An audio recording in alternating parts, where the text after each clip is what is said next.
Dua-duanya perlu. Kalau cuma gagasan tapi tidak ada gimmicknya, nggak akan ada yang beli. Tapi kalau gimmick nggak ada gagasan ya tidak mencerdaskan.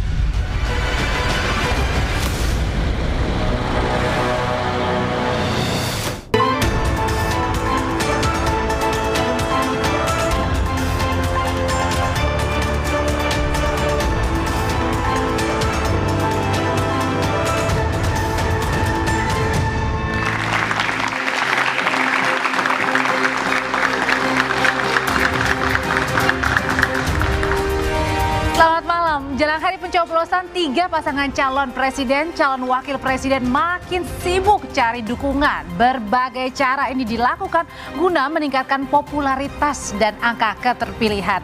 Tak hanya menawarkan ide dan gagasan, beragam gimmick juga dipertontonkan guna menarik perhatian.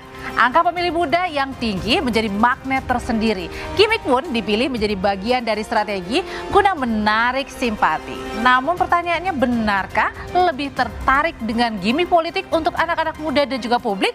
Dan mengapa pula pasangan calon dan tim pemenangan terkesan lebih mengedepankan gimmick dibandingkan ide dan juga gagasan? Kita akan membahasnya malam hari ini bersama sejumlah narasumber. Ada M. Iqbal, juru bicara Timnas. Assalamualaikum. Anies Muhaimin, malam Iqbal. Dari juru bicara TKN Prabowo Gibran, Yadi Suryadi Putra, malam. Selamat malam, Audrey. Dan juga kita kehadiran dari juru bicara TPN Ganjar Mahfud, Tama S. Langkun. Mas Tama, malam. Selamat malam. Assalamualaikum warahmatullahi wabarakatuh. Dan juga kita kehadiran panelis pada malam hari ini ada Adi Praitno, Direktur Eksekutif Parameter Politik Indonesia. Malam, Mas Adi. Selamat malam semuanya.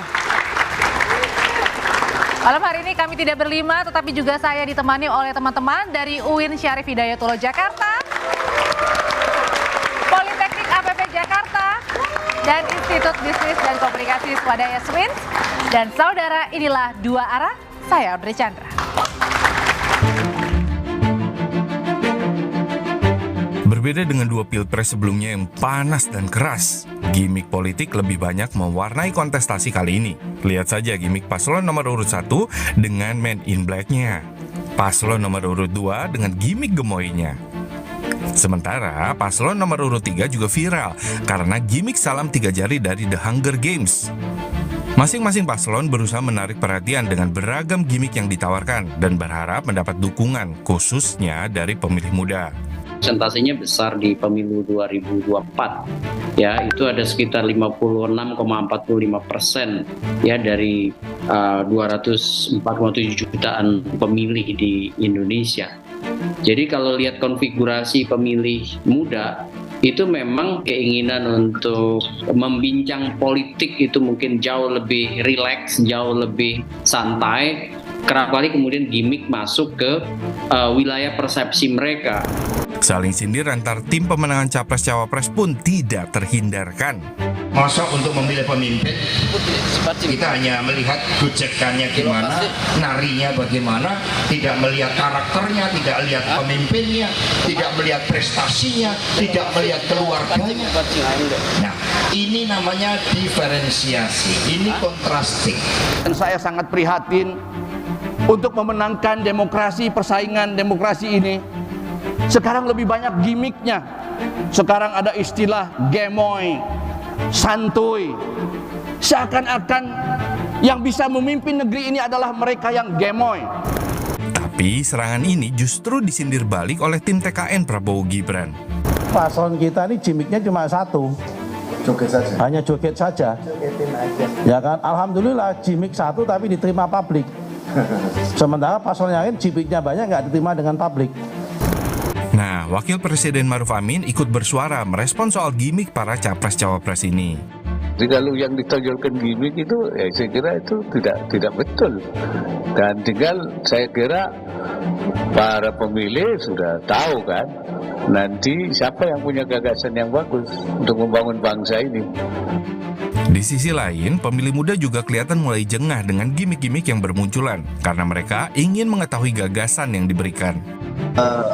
Kampanye sudah diselenggarakan, belum terlihat secara nampak substansi masing-masing kontestan di ruang-ruang publik. Kebanyakan hanya gimmick.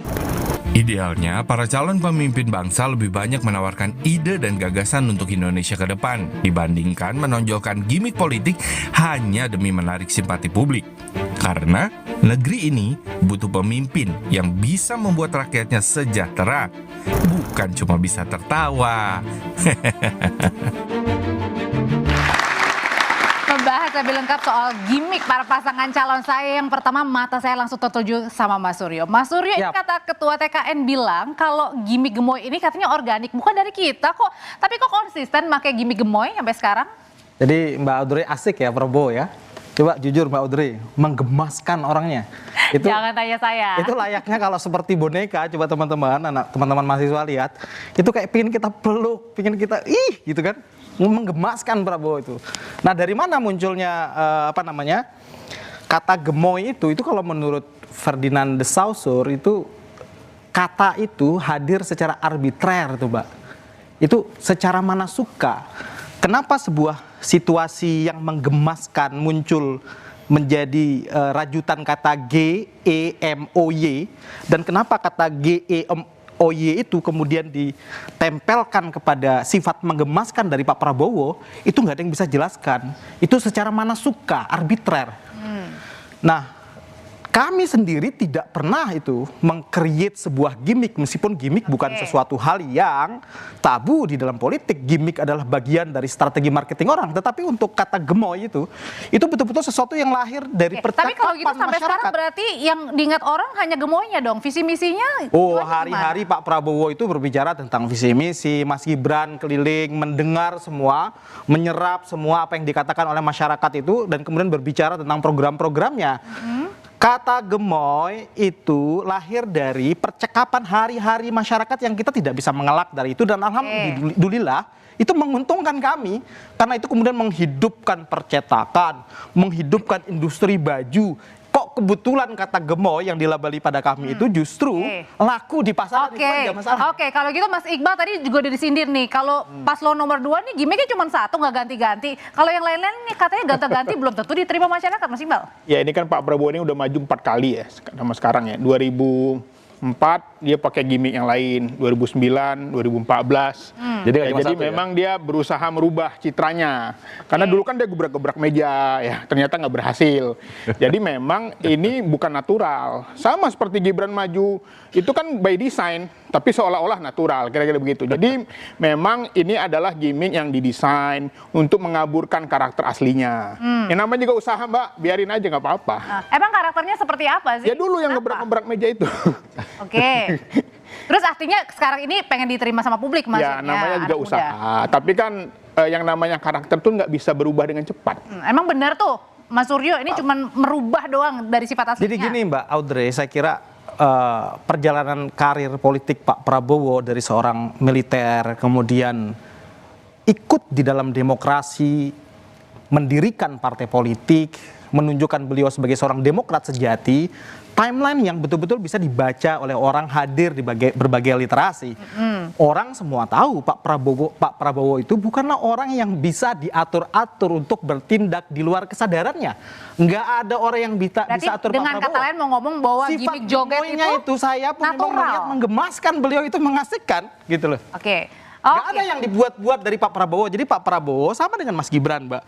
Itu orang yang murni, orang yang asli. Jadi kalau kata minjem kata-kata Mas Iqbal, jadi nggak akan gebrak-gebrak lagi nih? Ya kalau orang nyinyir ya kita nggak usah lawan orang yang nyinyir. Kalau kami ya alhamdulillah dari berbagai tampilan kami yang ada, itu diterima secara baik oleh publik. Tanpa kami harus jadi dia baru setelah lama berkarir, baru umur 70 baru gemoy. Waduh. Nah, kalau menari-nari Pak Prabowo dari dulu. Itu justru beliau santuy gitu ya. Satu peristiwa yang dilakukan oleh rakyat kita di dalam hal melakukan katarsisme ketika tegang itu berjoget-joget, itu asli Indonesia. Itulah kearifan lokal kita, dan Pak Prabowo memang oleh kakeknya sejak kecil itu terbiasa beliau menari-nari. Jadi Pak Prabowo itu apa adanya, murni. Oke, kalau gitu saya tanyain ke paslon nomor 3 deh, Mas Tama. Ini kan kerap kali juga pasangan Mas Ganjar, Pak Mahfud juga kerap kali juga mengkritik nih, jangan hanya gimmick-gimmick aja dong, mana visi misinya. Ini kan yang penting begitu katanya. Oh ya, enggak. Kalau kita sih ngelihatnya gini Mbak Audrey ya, artinya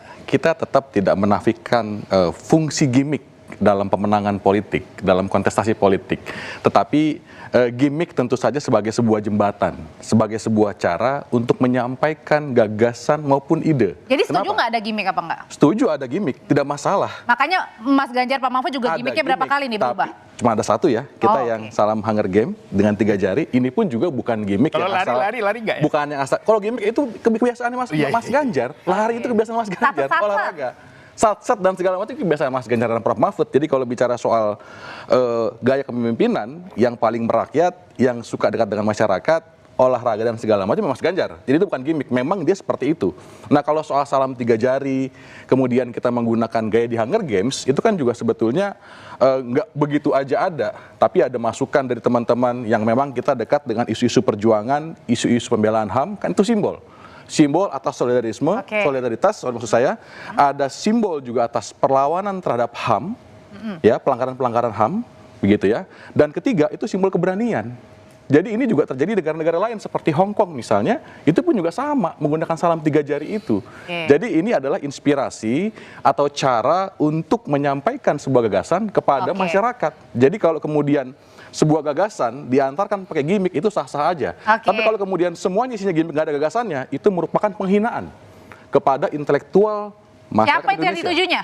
Ya, saya bilang nih, teman-teman bisa jawab ya. Maksudnya kalau sampai kemudian langsung Mas, kira-kira siapa langsung yang dituju? Hanya gimmick dan segala macam, tentu saja nggak ada gagasan, yaitu penghinaan buat teman-teman yang hari ini hadir juga. Kan kira-kira begitu Mbak? Jadi yang tadi disindirnya paslon nomor 2 apa 1 nih? Itu berlaku untuk semua. Jadi kalau kebanyakan gimmick, tentu saja yang paling banyak nggak bagus. Yang paling banyak kalau kemudian dia mengaburkan substansi. Kira-kira itu poin yang bagus. Oke, langsung saya tanyain ke Mas Adi deh. Mas Adi, sebenarnya gimmick-gimmick ini baru dimulai pada Pilpres 2024 atau sebenarnya itu merupakan sesuatu yang common sih, biasa aja?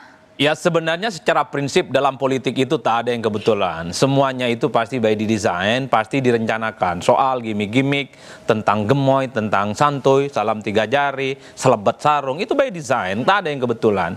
Itu dalam teori komunikasi politik disebut sebagai upaya untuk mengidentifikasi diri seorang calon kepada pemilih tentu saja. Jadi kalau ingat gemoy pasti ingatnya nomor 2. Kalau ingat selebat sarung pasti nomor urut 1. Kalau ingat salam 3 jari dan jalan-jalan plus lari itu nomor 3. Itu bagian dari komunikasi publik karena masyarakat kita sampai hari ini itu tidak suka dengan model komunikasi yang hard selling, terlampau serius, terlampau menganggap politik itu sesuatu yang hanya dijangkau oleh kalangan tertentu. Yang mereka sampaikan oleh para elit itu adalah bahasa-bahasa yang sesuai dengan kebutuhan rakyat. Jadi dalam artian dengan gimmick ini artinya mengingat jargon-jargon dari masing-masing pasangan calon. Betul, itu yang disebut dengan identifikasi diri mereka. Dan anehnya identifikasi diri ini diamplifikasi terlampau berlebihan sehingga visi misi dan gagasan besar baik yang disampaikan ke KPU ataupun dalam debat-debat yang disampaikan secara terbuka seakan-akan tertutup oleh gimmick-gimmick ini. Saya rasa-rasanya baru nemu Pilpres itu banyak gimmicknya di kita. Tertutup atau memang kurang gagasan dari masing-masing? Kurang. Apa yang bisa kita harapkan? Masa kampanye kita terbatas 75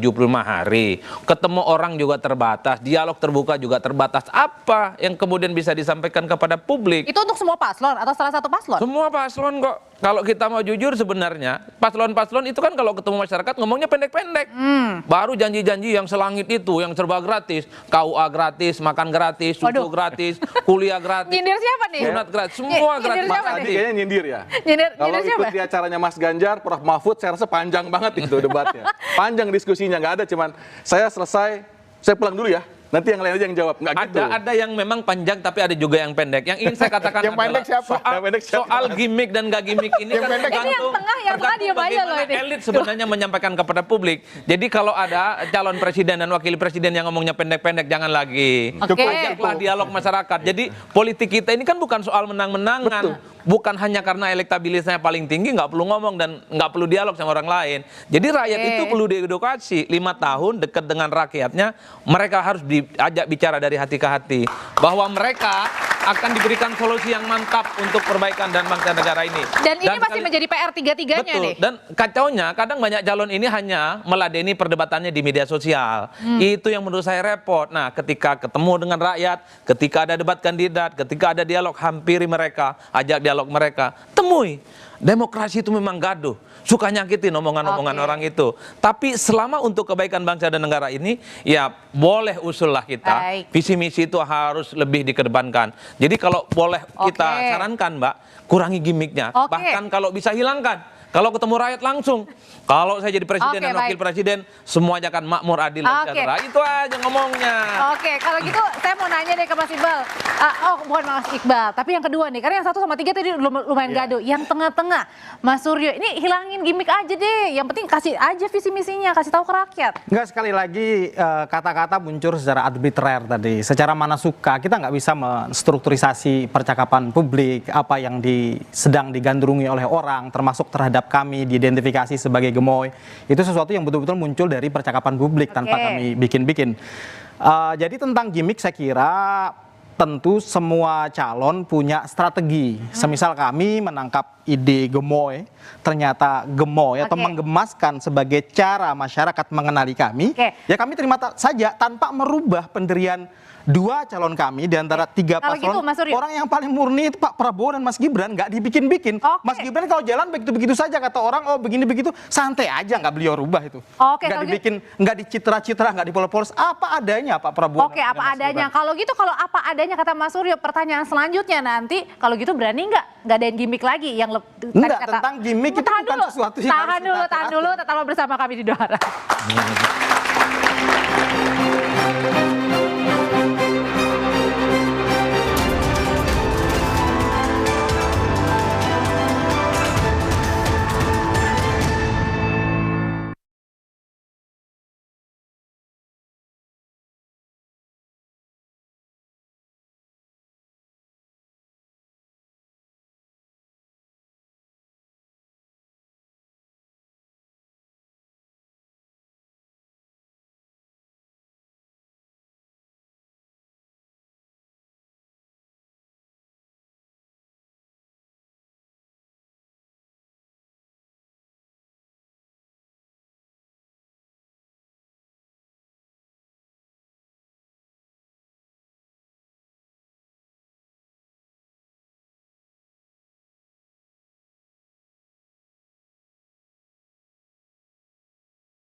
Jadi menyambung pertanyaan sebelumnya, Mas Suryo, jadi berani apa nggak kalau dibilang tadi natural kok nggak ada yang diubah-ubah gitu ya, memang sudah natural begitu.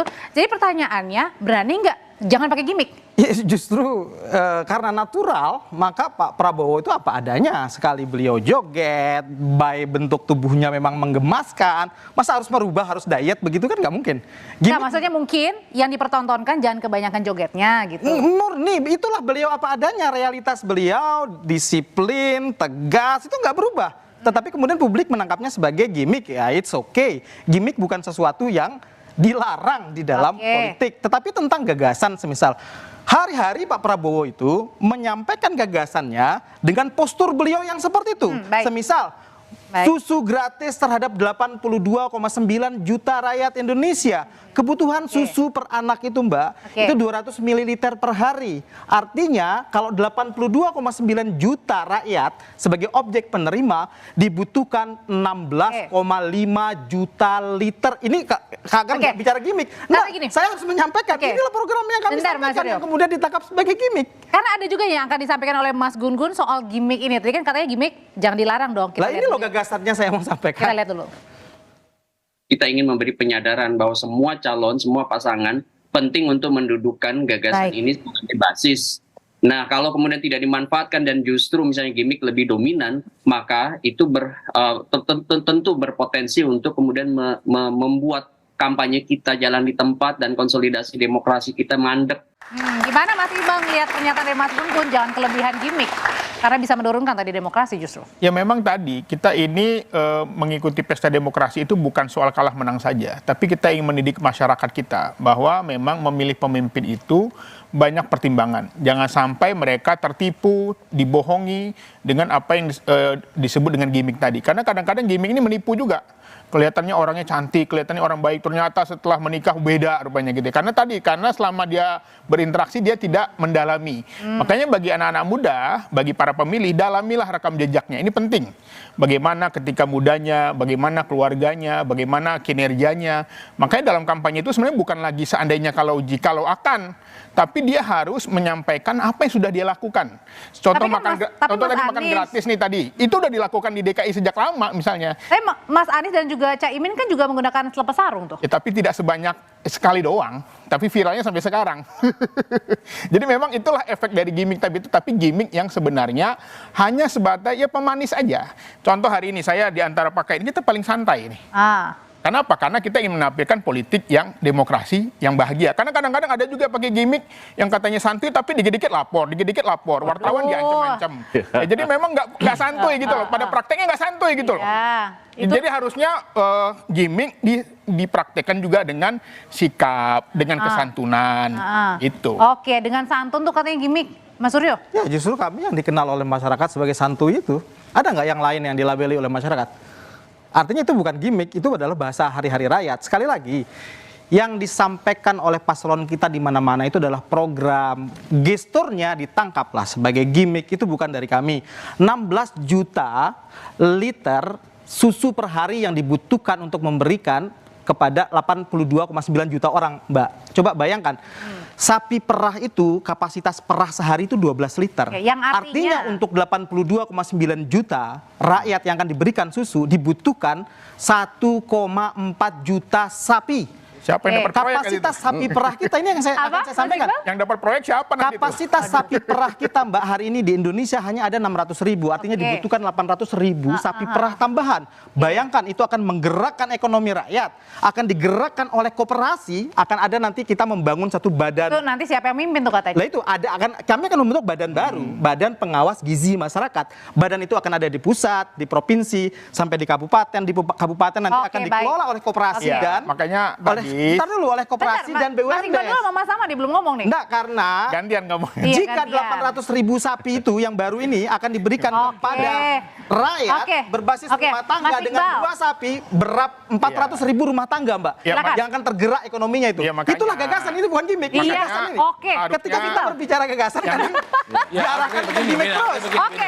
Tengah-tengah dulu. Mas Adi dulu, Mas Adi dulu. Justru banyak bicara visi misi itu adalah para jubir dan tim sukses. Calon itu bahkan jarang sekali bicara tentang visi misi dan tim sukses.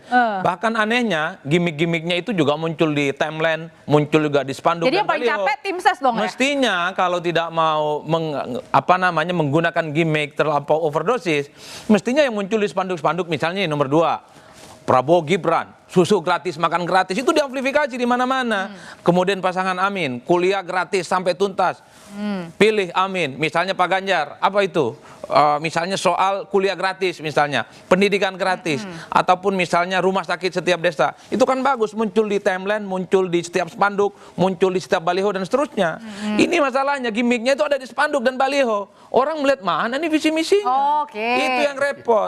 Oleh karena itu bolehlah gimmick, tapi seadanya. Yang utama tetap substansi. Ketemu orang bilang, kalau saya jadi presiden Republik Indonesia, kemiskinan dan pengangguran akan dikurangi. Kan itu yang dibutuhkan rakyat.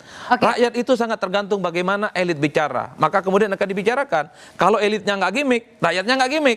Kalau elitnya banyak gimmick, rakyat juga akan banyak gimmick. Nggak bakal itu. Mas Ahmad, sebenarnya kalau misalnya tadi katanya Mas Adi bilang ya, ini yang banyak ngomong kayaknya jubir-jubirnya nih, bukannya paslonnya nih. Iya, sebagai sebuah masukan dari Mas Adi, boleh-boleh saja ya. Tadi soal pemasangan baliho dan segala macam. Tapi pada faktanya, saya sendiri sering, Mbak, mengantarkan Mas Ganjar, mengantarkan Prof. Mahfud itu diskusi dimanapun. Dengan kelompok keagamaan, dengan kelompok-kelompok mahasiswa, dan kita bicara soal gagasan. Misal kita bicara soal bagaimana kemudian agar ada 10 juta rumah hunian untuk pasangan muda. Dari mana anggarannya? Bagaimana investasinya? Dan lain sebagainya. Itu kita bicarakan panjang lebar. Kita mau ngomongin soal misal ketahanan pangan. Bagaimana caranya? Dari mana kita bisa dapatkan hal itu? Dari mana modalnya dan lain sebagainya? Termasuk kita bicara IKN misalnya. Gimana cara kita mendapatkan investasi? Kita bicara panjang lebar. Artinya perdebatan-perdebatan yang sifatnya spesifik tentu datang dan ada itu di ruang-ruang yang memang kita ketemu dengan mahasiswa. Jadi nggak setuju ya kalau tim sesnya lebih banyak? Jadi saya rasa tidak semua nggak bicara soal yang ada di baliho saja. Karena pada faktanya hal itu dilakukan dialognya. Dan saya rasa salah satu paslon yang nggak pernah kabur dari undangan-undangan dan ada alasan untuk tidak datang, saya rasa itu adalah Ganjar dan Mahfud. Dan kemudian kalau ada pertanyaan akan diikutin. Jadi termasuk misalnya yang kabur dari undangan itu siapa? Kalau Kompas tanya misalnya, kenapa? Kompas tanya apa nih? Kan nggak gitu kan? Silakan. Nggak santai banget ya, nggak santai. Kenapa Mas Iqbal? Artinya, ya jadi makanya ada pantunnya. Apa? Makan ketupat di Cibubur. Cakep. Kalau debat jangan kabur. Nah, waduh. Saya jawab dengan pantun. Kata nyinyir tak perlu dilawan. Cakep. Kesucian hati perlulah dipagar. Cakep. Yang murni akan abadi terjaga. Yang murni akan abadi terjaga. Iya. Yang palsu akan terbakar mati. Pemilihan retorik itu banyak palsu. Jadi gini, saya melihat kalau natural contoh ya, natural itu kalau calon itu spanduknya beda-beda, itu natural. Berarti orang rakyat buat sendiri. Tapi kalau seragam semuanya se-Indonesia desainnya itu namanya by design. Gitu loh. Sama juga gimmicknya gitu loh. Jadi sebenarnya kita harus membedakan. Jadi rakyat itu harus cerdas, adik-adik mahasiswa. Ada masyarakat Indonesia cerdas. Mana yang natural. Tapi kan sah-sah aja kan kalau dimanapun kan? Ya tapi memang itu menunjukkan bahwa semuanya by design. Hari ini rame nih para influencer menunjukkan WA tawaran untuk menjadi influencer salah satu paslon dengan bayaran yang mahal gitu loh. Padahal ada yang bilang, saya follower cuma 5.000 tapi dibayar mahal gitu ya. Ini menunjukkan bahwa sebenarnya tidak natural. Ini semuanya by design. Karena semuanya sudah ngomong nih Bapak-bapak, saya mau kasih kesempatan buat yang muda-muda nih. Sebenarnya yang muda-muda ini suka yang kayak gimana? Gimmick atau lebih menyerap aspirasi dari visi misinya paslon? Siapa? Silakan. Ada yang bertanya? Dari yang belakang? Oke, silakan perkenalkan namanya, dari universitas mana? Nama saya Bagas Rizky Artanto, saya dari Universitas Islam Negeri Syarif Hidayatullah Jakarta. Boleh kasih tepuk tangan teman-teman? Pertanyaannya Mas? Pertanyaan saya untuk malam ini adalah, apakah dengan melakukan gimmick akan meningkatkan elektabilitas dari para paslon? Dan memang jika iya, gimmick itu dapat meningkatkan, apakah kalian sebagai para juru bicara para paslon tidak takut bahwa gimmick tersebut akan mengovershadow achievement atau pencapaian daripada para paslon? Terima kasih. Ini tujuannya ke siapa nih? Tujuannya untuk semuanya paslon tiga-tiganya. Luar biasa, tepuk tangannya. Ini dalam ya pertanyaan mahasiswa. Saya mau ke Mas Tama dulu deh. Jawabannya aman, Mas? Ya, cerdas. Itulah contoh pertanyaan yang bagus dan berkualitas. Artinya orang-orang seperti Bagas, mahasiswa seperti Bagas itu perlu jadi contoh. Dia tidak mau terjebak sama yang namanya gimmick. Dia akan kemudian fokus pada apa substansi yang mau disampaikan. Meskipun lagi-lagi kita nggak menolak gimmick kok. Kita nggak kemudian mau kabur bahwa kita nggak perlu gimmick, nggak juga. Tapi yang paling penting adalah ketika ada pertanyaan dijawab sebaik-baiknya, ketika ada visi misi sampaikan sebenar-benarnya. Sehingga tadi tidak mengelabuhi sifat aslinya, karakter aslinya, ini yang menurut saya penting. Jadi itu menurut saya pertanyaan atau pernyataan itu yang kemudian harus diamplifikasi begitu ya kepada semua mahasiswa, generasi-generasi muda yang memang hari ini akan menjadi pemilih yang cukup dominan di 2024. Mas Suryo? Iya, jadi sekali lagi gimmick itu respon, bukan sesuatu yang kalau khusus kami ya, kalau mereka berdua memang diciptakan gimmicknya karena tidak ada sesuatu hal yang ditangkap oleh pasar secara baik dan diterima oleh pasar. Kalau kami kebetulan gimmicknya diciptakan oleh rakyat. Apa yang menjadi gagasan kami itu adalah 82,9 juta telur tiap hari yang akan kami berikan kepada rakyat. 82,9 juta itu tahu nggak produksi telur nasional kita 83 juta. Artinya 98% telur itu berarti akan janji kita ya. ambil. Ini bukan janji, ini program quick win kita. Kita punya program quick win yang harus cepat selesai. Pada awal-awal kami menjabat. Itu artinya 98% telur produksi nasional itu akan kita habiskan untuk program quick win Dikit kita. Mas Iqbal, sebelum kita Akan mengalahkan. tumbuh, ada harapan bagi peternak telur. Di seluruh Indonesia. Jadi makanya kalau bicara tentang makanan masyarakat, memang harusnya kampanye kinerja lebih baik. Jadi Pak Prabowo harusnya jelaskan dong gimana kabarnya food estate yang terbengkalai, ya diganti jagung yang ternyata pakai polybag, ya kan polybag, ya kemudian bagaimana lahan-lahan yang sudah diporak-porandakan itu, harusnya itu dulu diselesaikan, baru bicara yang lain. Karena kinerja kayak Mas Anies dia bicara, saya sudah buat Tebet Ekopark, dia buat makan gratis buat rakyat, itu semua udah dilaksanakan gitu loh. Jadi sekarang sudah menjabat, harusnya bicara, jangan lagi bicara prestasi orang lain, prestasi kita dong selama menjabat. Jadi orang bisa mengukur kinerjanya, bukan lagi gagasan. Ya, karena sekarang sedang menjabat, apa yang dilakukan selama menjadi menteri? Sampaikan.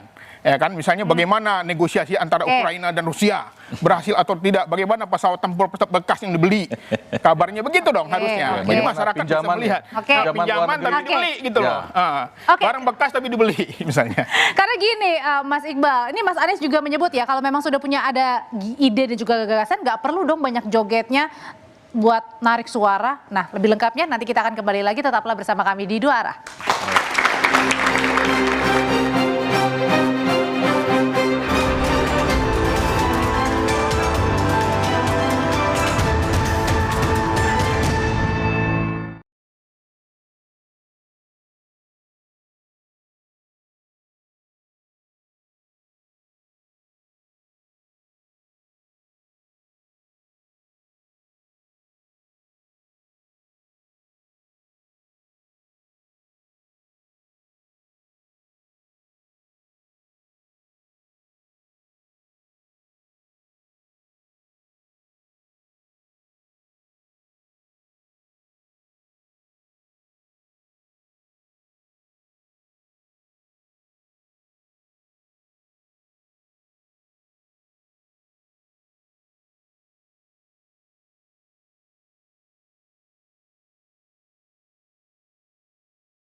Ide ada, rencana ada, maka tak perlu banyak berjoget. Kalau gagasan banyak nggak perlu banyak berjoget, Mas Suryo. Kalau gagasan banyak, kata Mas Anies, nggak perlulah joget. Itulah lucunya, Mbak. Dua teman saya ini memang yang dilihat dari pasangan kami hanya sosoknya.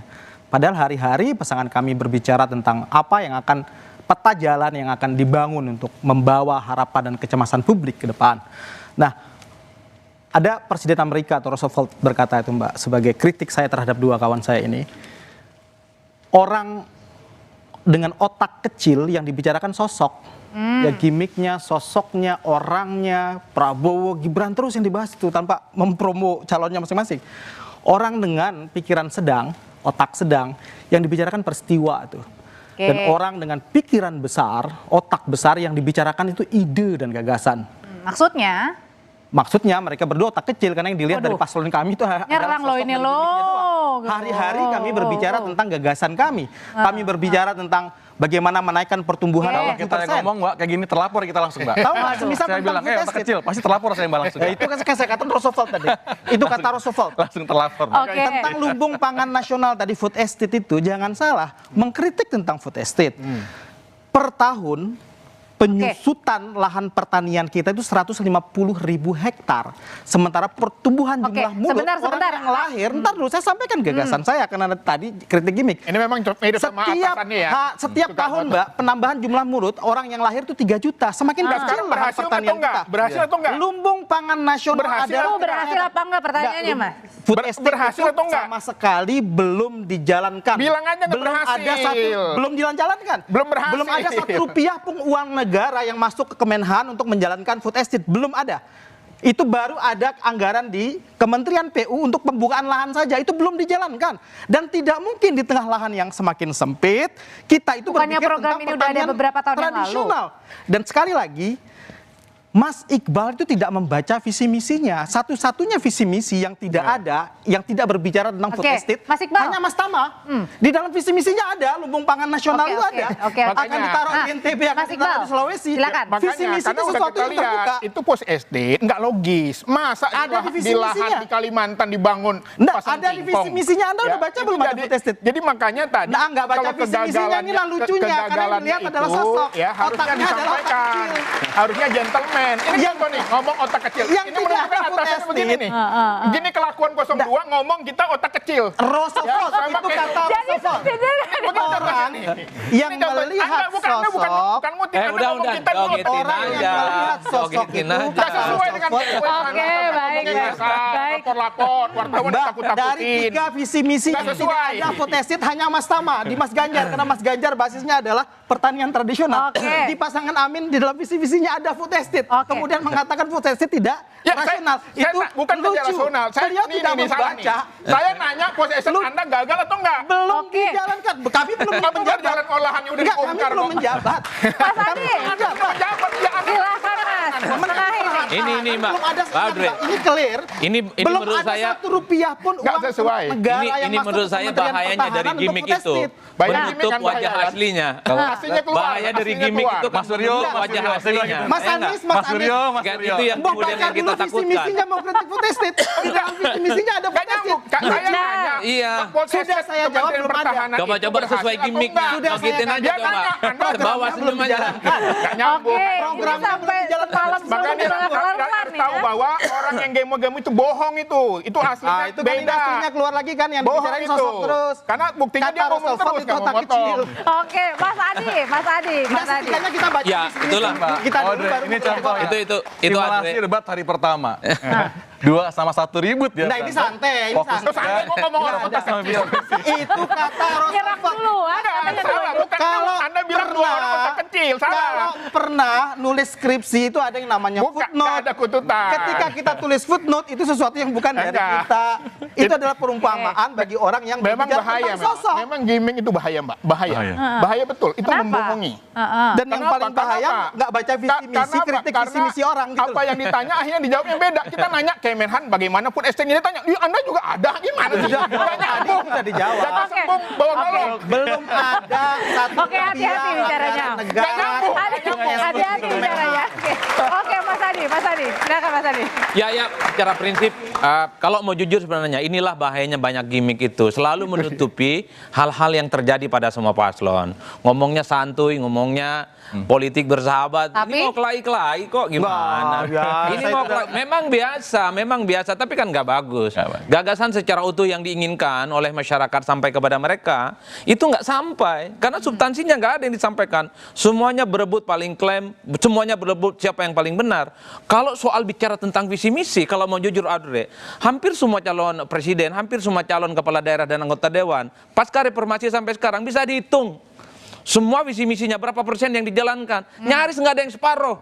Visi misi itu janji politik, angin surga. Meski yang terjadi sesungguhnya adalah angin neraka yang didapatkan. Banyak kok persoalan-persoalan yang nggak tuntas. Yang ingin saya katakan adalah, siapapun paslon yang bertanding di 2024, jangan pernah percaya 100%.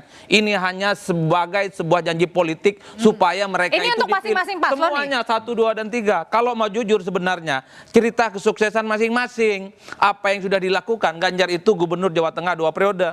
Jelaskan ke publik apa yang sudah dilakukan. Terkait misalnya tentang kemiskinan, tentang pengangguran, dan tentang yang gratis-gratis. Begitupun dengan kubunya Pak Prabowo, jelaskan apa yang sudah dilakukan oleh Pak Prabowo selama jadi Menhan, selama jadi ketua umum partai, apa yang sudah gratis, apa yang sudah untuk perbaikan bangsa dan negara. Begitupun dengan kubunya Amin, jelaskan apa yang sudah dilakukan oleh Anies dan Muhaimin itu selama jadi pemimpin, tentang kemiskinan, tentang ketidakadilan, baru kemudian bicara tentang visi misi. Ini kan problemnya di rekam jejaknya, banyak bolong-bolongnya juga. Bolong-bolongnya semuanya nih, Mas Iqbal, bolong-bolong juga ternyata. Ya karena sekarang begini, kalau indikator kepuasan itu bahwa dia sukses itu apa? Pertama kepuasan. Di Jakarta, Mas Anies itu sebagai gubernur, kepuasan lebih dari 80%. Ya makanya saya kalau nanya orang mengkritik Jakarta, saya tanya, Anda tinggal di Jakarta nggak? Yang tahu ya orang yang tinggal di Jakarta. Ini kadang-kadang makanya orang banyak melihat bahwa kepuasan itu selalu subjektif. Ada yang bisa mengaku, saya adalah anggota DPR yang paling terbaik. Siapa yang menilai? Gitu loh. Makanya tadi ini penting tentang rekam jejak, kinerja. Ya, kinerja ini penting karena dia sudah jadi, dia masih. Yang anehnya adalah dia calon tapi yang dia banggakan hasil kerja orang lain gitu loh. Misalnya ada mau sekarang pemerintah sekarang gitu ya, presiden sekarang, padahal yang maju bukan bapaknya tapi anaknya, itu beda gitu loh. Harusnya yang disampaikan adalah apa yang sudah dia lakukan sebagai menteri. Mas Suryo. Ya, kami jelas positioning kami itu adalah keberlanjutan dan keberlangsungan. Tapi katanya kasih lihat dong apa kinerja dari Pak Prabowo, katanya tadi jangan kemudian yang lain begitu. Enggak, kami itu positioningnya karena kebetulan beliau itu kan adalah mengkritik positioning pemerintahan hari ini. Kalau kami tidak, karena kami melihat baseline yang baik yang sudah dibangun oleh pemerintahan Pak Jokowi. Di program kami tentang makan gratis, misal itu dibangun fondasinya oleh Pak Jokowi. Pak Jokowi itu memimpin Indonesia tahun 2019, tahun 2014 itu, angka prevalensi stunting kita tumbuh 37%. 2022 tahun kemarin itu prevalensi stunting kita itu sudah 21%. Bayangkan dari 37 ke 21. Dan Pak Jokowi akan mengakhiri masa jabatannya dengan prevalensi stunting itu 14% jauh di bawah yang distandarkan oleh WHO. Kenapa kami kemudian membangun program berdasarkan keberlangsungan data-data ini penyampaian visi misi di sini. Nanti kami itu sustain, Mbak. Kita juga boleh dong menjawab tantangan Mas Adi kan tadi. Bagaimana kemudian Mas Ganjar di Jawa Tengah. Kalau kita bicara soal angka kemiskinan, memang di angka BPS ada yang cukup memang signifikan di Jawa Tengah. Tapi cara membaca sebuah data BPS adalah melihat siapa yang paling cepat mengurangi. Nah, dalam konteks angka yang sama, data yang sama, Jawa Tengah itu paling cepat dibanding dengan provinsi lainnya. Tapi buktinya tadi kata Mas Adi bilang masing-masing paslon ini nggak menyampaikan apa kinerja baiknya. Makanya kita sampaikan tadi soal angka kemiskinan. Bagaimana kemudian itu bisa diturunkan. Nah, kita bicara juga misalnya soal program misalnya rumah ya. Kita jalan, Mas Ganjar jalan di Jawa Tengah. Dia ada program beli tanah dapat rumah. Artinya bicara soal subsidi rumah, rumah gratis dan lain sebagainya itu jalan. Udah ratusan angkanya yang dapatkan itu. Dan program sampai dengan saat ini itu terus berjalan. Dan terakhir Mbak, kalau kita bicara soal pemberantasan korupsi, yang sudah jalan kurikulum anti korupsinya di tingkat SMP dan SMA, ya tempatnya Mas Ganjar Pranowo di Jawa Tengah. Nah kalau gitu pertanyaannya adalah konkret. Gimmick nginep di rumah itu nyampe pesannya ke warga. Tahan dulu Mas Tama, Oke. usai jeda nanti kita akan kembali. Saya jelaskan.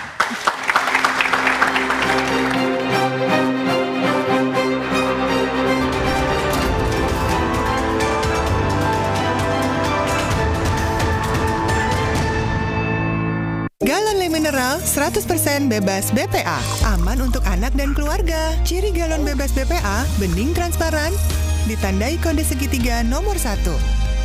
Galon Le Mineral, untuk sehatnya keluarga. Maafin aku ya, aku butuh buat liburan. Agoda. Hah? Agoda? Wah, harga hotelnya murah. Kamarnya, wah, diskonnya sampai 60%. Liburan tanpa bongkar tabungan, booking di Agoda.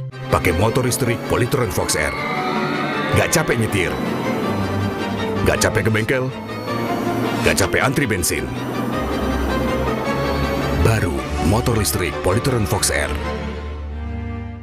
Galon Le Mineral 100% bebas BPA, aman untuk anak dan keluarga. Ciri galon bebas BPA, bening transparan, ditandai kode segitiga nomor 1. Galon Le Mineral, untuk sehatnya keluarga. Inilah Partai Legend, di mana para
Anda berada di segmen akhir dari Dua Arah. Mas Tama, kalau gitu di sisa kampanye yang ada masih guna ini kampanye nginep di rumah warga. Ya, saya rasa itu adalah cara paling efektif. Jadi kalau kita bicara soal bagaimana kemudian mendekatkan sebuah figur kepada masyarakat, ya kita harus hidup dengan cara mereka. Kita harus tahu bagaimana mereka hidup. Dan poinnya ketika Mas Ganjar menginap di rumah warga, itu kan dia mau melihat, mau ngecek program perumahan yang diberikan itu layak apa enggak. Itu sama kayak Ternyata belusukan layak. nggak? Sama dengan belusukan. Dan memang model dari gaya pemimpinan Mas Ganjar ya belusukan. Dia jalan karena kemari, dia sat-set ya, dia beresin semua isu-isu yang kemudian jadi masalah di ruang publik. Dan juga Mbak, tidak hanya bicara soal perumahan atau nginep di rumah warga, kita pun juga sama mendapatkan, meminta masukan dari pengusaha misalnya. Gimik nginep itu efektif? Ya saya rasa itu bukan soal gimmick Mbak, itu kan betul-betul ingin tahu. Dia harus tahu apa yang siapa yang dia bantu, bagaimana hasilnya, sehingga kalau kemudian kita akan bilang dalam visi misi kita akan berikan 10 juta rumah hunian untuk pasangan muda. Itu mungkin nggak? Mungkin. Kenapa? Karena pada saat dibangun rumahnya ada, orangnya betul bisa hidup, dan kita tahu. Dan itu diperoleh salah satunya dengan nginep di rumah warga ya. Jadi Mas Surya, kalau misalnya untuk Pak Prabowo gimana sih meyakinkan, kalau tadi kan dibilangnya gimmick-gimmick aja, terus gimana caranya untuk mengedepankan visi misinya nih di sisi Ya alhamdulillah ya Mbak. Kami hari ini survei kami cukup tinggi menjelang 1 bulan lebih sedikit menuju pencoblosan, artinya penerimaan masyarakat terhadap apapun yang sudah kami lakukan, cara-cara yang kami lakukan, strategi-strategi yang kami lakukan itu diterima baik oleh masyarakat. Bahkan sudah ada beberapa lembaga survei yang menempatkan mendekati 50%. Kami bersyukur dan kami berterima kasih kepada publik. Terakhir, demokrasi itu HIV-nya itu bukanlah pada orang, jadi tetapi artinya pada nggak perlu kampanye yang berat-berat nih. Tidak juga, kami bahkan karena kedua-duanya paslon kami adalah seorang pejabat negara, Pak Prabowo bahkan hanya mengambil 2 hari dari jadi bukan karena hari di atas kerja. angin ya? Yang banyak keliling keluar itu Mas Gibran. Dan kita lihat Mas Gibran bagaimana beliau menyerap berbagai ide-ide yang ada di masyarakat. Jadi Mas Gibran itu punya kemampuan untuk menurunkan ide-ide besar Pak Prabowo sebagai seorang pemikir besar. Dan ini adalah 2 jembatan pengertian yang sangat baik antara tua dengan muda, dan inilah harapan kita. Baik, pasangan Amin ini kan identik dengan retorika, terus kemudian juga sebaliknya ya menyerang begitu. Nah, apakah ini juga masih dipakai di sisa-sisa? Ya, saya kira yang kita lihat adalah konsistensi.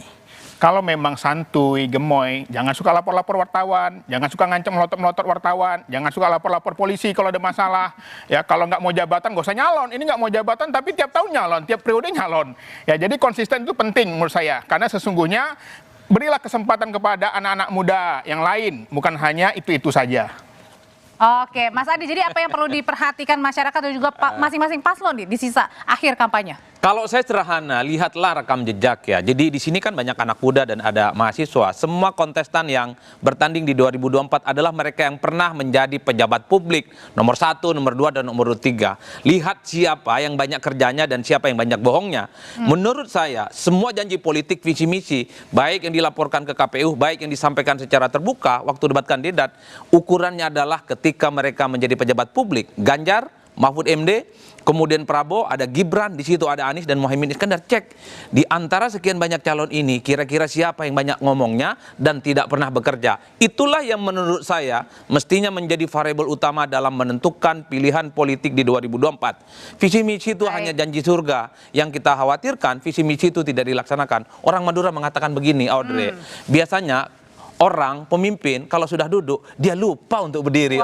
Biasanya kalau sudah berjanji dia menang, visi misinya lupa, sekalipun penderitaan, kemiskinan dan ketidakadilan itu selalu ada di mana-mana. Itu yang kita takutkan.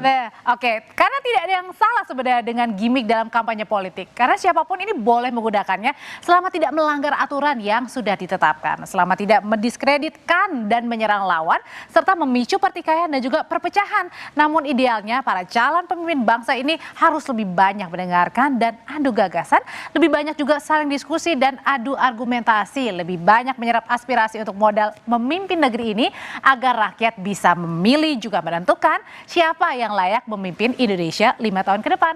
Saya Audrey Chandra, tetap saksikan Kompas TV untuk mengupdate informasi terkini terutama seputar pemilu 2024 hanya di Kompas TV, independen terpercaya. Sampai jumpa, selamat malam Mas Adi, terima kasih. Terima kasih Audrey. Terima kasih.